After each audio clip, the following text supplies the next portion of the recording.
제2부 구원의 복음 6강 어떻게 구원을 확신할 수 있나요? 지난 시간에는 구원이 은혜이고 공짜이며 선물임을 배웠습니다. 또한 아무런 행위 없이 오직 믿기만 하면 구원받고 하나님의 자녀가 될 수 있다는 것도 배웠습니다. 그럼에도 내가 정말 구원받은 것인지 의심이 생길 때가 있습니다. 이번 시간에는 구원의 확신이 무엇인지 그리고 어떻게 얻을 수 있는지 배웁니다. 오직 믿음만으로 구원받은 후 많은 분들이 궁금해하십니다. 나는 구원받은 이후에 달라진 것이 아무것도 없어요. 성경에 보면 값없이 의롭다 하심을 얻었다고 나와 있는데 저는 전혀 의로워지지 않았거든요. 믿기 전에 행했던 죄악된 습관들도 여전히 끊지 못하고 있어요. 제가 구원받은 것 맞나요? 구원의 확신을 갖기 위해서는 우선 구원의 확신이 무엇인지 아는 것이 필요해요. 구원을 받는 것과 구원을 확신하는 것은 다릅니다. 구원은 오직 믿음으로 받는 것이고 구원의 확신은 구원받은 이후에 구원받았다는 사실을 확실하게 아는 것입니다. 구원받았다 할지라도 구원의 확신이 없을 수도 있고 구원받지 못했지만 구원 얻었다고 거짓된 확신을 가질 수도 있습니다. 분명한 것은 하나님께서는 구원받은 그분의 자녀들이 불확신과 두려움 가운데 지내기 원치 않으신다는 사실입니다. 내가 하나님의 아들의 이름을 믿는 너희에게 이것을 쓰는 것은 너희로 하여금 너희에게 영생이 있음을 알게 하려 함이라. 하나님은 자녀인 우리가 불확실한 세상 속에서 영생의 확신 가운데 살아가기 원하십니다. 그렇다면 어떻게 구원의 확신을 가질 수 있을까요? 우리가 무언가를 믿는다고 할 때 그것을 믿는 근거가 무엇인지가 중요합니다. 만약 어떤 믿음의 근거가 잘못된 것이라면 그 믿음 자체도 잘못된 것이기 때문입니다. 누군가가 이렇게 말합니다. 오늘 복권을 사면 꼭 당첨될 것이라고 믿어. 왜냐하면 어젯밤 돼지 꿈을 꾸었거든.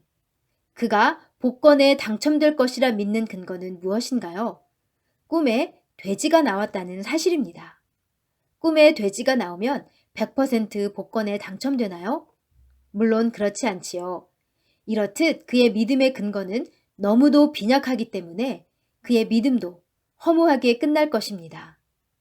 구원의 확신을 가지고 있다는 사람들에게 그 근거를 물으면 많은 이들이 이렇게 대답합니다. 전 날마다 성경을 읽고 기도해요. 전도도 많이 했고요. 전 모태신앙으로 태어나 온 가족 모두 교회를 다니고 있어요. 지난 30년 동안 빠짐없이 교회에 열심히 봉사했어요. 위와 같은 대답들의 공통점이 무엇인지 눈치채셨나요? 맞아요. 이들은 구원의 근거를 자신의 행위에 둔다는 것입니다. 기독교 가문 태생, 예배 참석, 신앙 횟수, 교회 봉사, 기도, 성경 읽기, 전도 등의 활동을 열심히 하고 있다는 근거로 자신이 구원받았다고 확신합니다. 이처럼 인간의 행위에 근거하여 구원을 확신하게 되면 어떤 것이 문제일까요? 문제는 인간의 행위와 열심은 늘 한결같을 수 없기 때문에 자신의 영적 상태에 따라 구원의 확신이 생겼다가 없어졌다가 할 수 있다는 것입니다.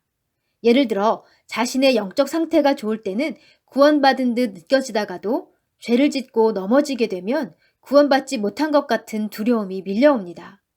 우리의 행위와 영적 상태는 지속적으로 변하기 마련인데 영적으로 좋고 나쁨에 따라 구원의 확신과 의심의 악순환이 끊임없이 반복될 수밖에 없습니다. 그렇습니다. 나의 행위에 집중하면 구원의 확신을 갖기 힘듭니다. 우리 구원의 근거는 우리가 주님을 위해 한 일이 아니라 주님께서 우리를 위해 하신 일에 있습니다.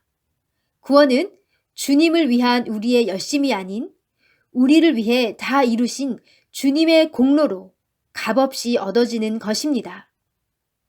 성경적인 구원의 확신은 나의 행위가 아닌 예수님의 공로에 집중할 때 비로소 생겨납니다. 구원은 나의 행위에 따라 좌우되는 것이 아니라 예수님이 이미 행하신 일에 근거하기 때문입니다. 당신이 아직 죄인으로 살며 예수님을 알지도 못하던 때 예수님은 이미 당신을 위하여 죽으셨습니다. 우리가 아직 죄인 되었을 때에 그리스도께서 우리를 위하여 죽으심으로 우리가 구원을 확신할 수 있는 근거는 구원이 나의 불완전한 행위가 아닌 예수님이 다 이루신 일에 의해 이미 완성되었기 때문입니다. 우리의 행위와 영적 상태는 때때로 변할 수밖에 없습니다. 하지만 예수님이 십자가에서 이미 이루신 일은 변하지 않습니다. 예수님의 십자가 죽음은 2000년 전에 일어난 역사적 사건이고 절대 바뀔 수 없습니다. 따라서 구원을 위해 오직 예수님의 공로만을 의지하는 사람은 구원의 확신 가운데 평안할 수 있습니다. 그런데 구원의 확신을 얻기까지 성도들마다 각자의 이야기가 있습니다. 우리는 그 이야기들을 흔히 간증이라고 부릅니다. 어떤 사람들은 소설처럼 극적인 간증을 갖고 있는가 하면 또 다른 이들의 이야기는 평범하기도 합니다. 하지만 간증이 극적인지 아닌지는 전혀 중요하지 않습니다. 중요한 것은 예수님께서 죄인들을 위해 행하신 공로만을 믿고 의지하는가 하는 것입니다. 내 간증에 극적인 요소가 없다 해도 그리스도께서 죄인들을 위해 하신 일을 근거로 구원을 확신하고 있다면 그것은 은혜롭고 성경적인 간증입니다. 하지만 온갖 극적인 이야기로 가득 차 있다 하더라도 그리스도만을 의지하지 않고 자신의 행위와 노력들을 앞세운다면 그것은 오히려 위험한 간증이 될 수 있습니다. 간증은 나를 드러내는 것이 아니라 오직 그리스도의 구원 사역과 그분의 공로만을 드러냄으로써 다른 이들로 하여금 그리스도께만 영광 돌리도록 해야 하기 때문입니다.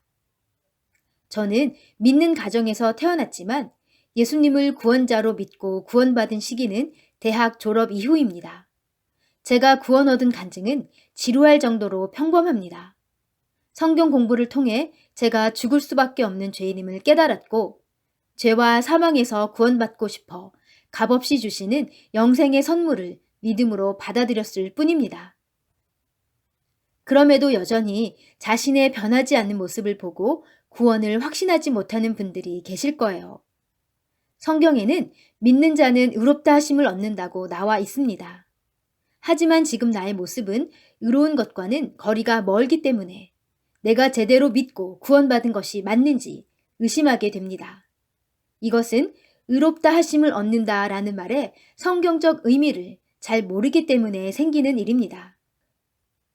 성경에 보면 당신이 의로워진 것이 아니라 의롭다 하심을 얻는다고 나와 있습니다. 그리스도 예수 안에 있는 속량으로 말미암아 하나님의 은혜로 값없이 의롭다 하심을 얻은 자 되었느니라. 즉 당신이 행위로 의로워지는 것이 아니라 아무런 노력 없이 오직 은혜로 의롭다함을 얻는 것입니다. 이것을 칭의라고 합니다. 의롭다고 칭함을 받는다는 뜻입니다. 신약 성경이 기록된 원어는 그리스어입니다. 의롭다함을 받는다로 번역된 그리스 원어는 디카요인데 이 단어의 뜻은 의롭다고 선포하다입니다. 다시 말해 누군가를 의롭게 만드는 것이 아니라 의롭다고 선언하는 것입니다. 특히 칭의는 법률 용어로서 법적 선언과도 같습니다.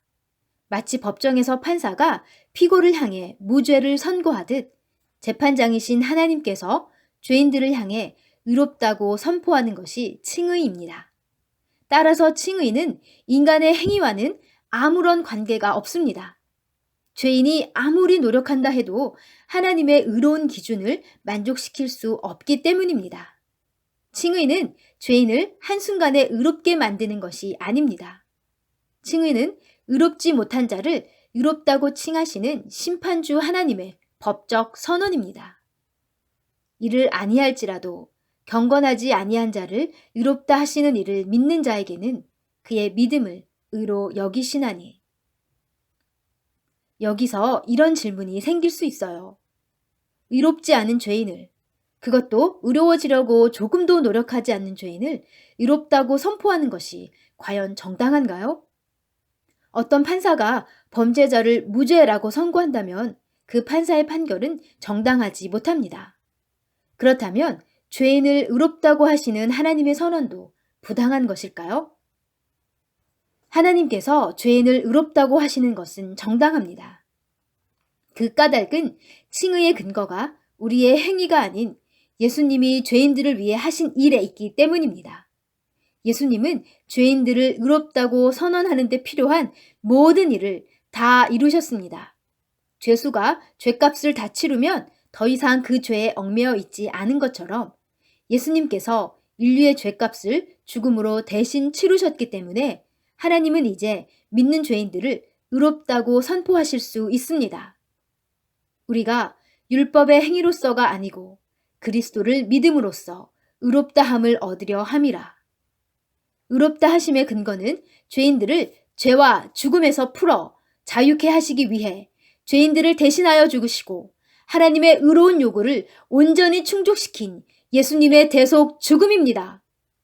구원은 죄인인 우리가 행위로 의로워지고자 하는 인간적인 노력을 완전히 멈추고 구원자 예수님이 다 이루신 일만을 의지하는 믿음을 통해서 얻을 수 있습니다. 그리고 구원의 확신은 예수님이 다 이루신 일을 근거로 의롭지 않은 자를 의롭다 하시는 은혜의 복음을 믿을 때 얻어집니다. 프랑스의 유명한 종교개혁가 존 칼빈은 이렇게 말했습니다. 만일 그대가 스스로를 바라본다면 지옥 형벌이 확실하다. 구원을 위해 나 자신을 본다면 죄와 영원한 형벌밖에는 보이지 않습니다. 그러나 그리스도를 바라볼 때 용서와 구원이 분명히 보입니다. 사랑하는 여러분, 우리 자신의 행위와 공로에 근거하면 결코 성경적인 구원의 확신을 가질 수 없습니다. 우리를 위해 이미 모든 것을 다 이루신 그리스도만을 의지할 때 비로소 영생의 확신 가운데 죽음과 심판의 두려움에서 자유할 수 있습니다.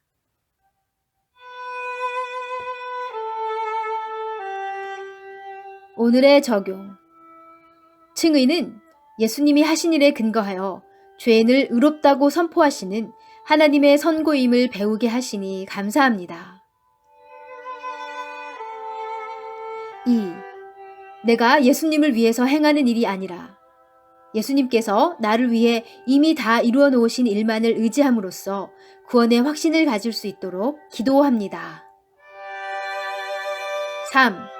주변에 믿지 않는 자들의 구원을 위해 기도합니다. 온라인에서 구원의 복음이 널리 퍼져나가도록 이 영상을 전도용으로 공유해 주시기 바랍니다. 잃어버린 한 영혼이 주님께 돌아오는 것보다 우리 주님을 더 기쁘시게 하는 것은 없습니다. 오직 성령이 너희에게 임하시면 너희가 권능을 받고 예루살렘과 온 유대와 사마리아와 땅끝까지 이르러 내 증인이 되리라 하시니라.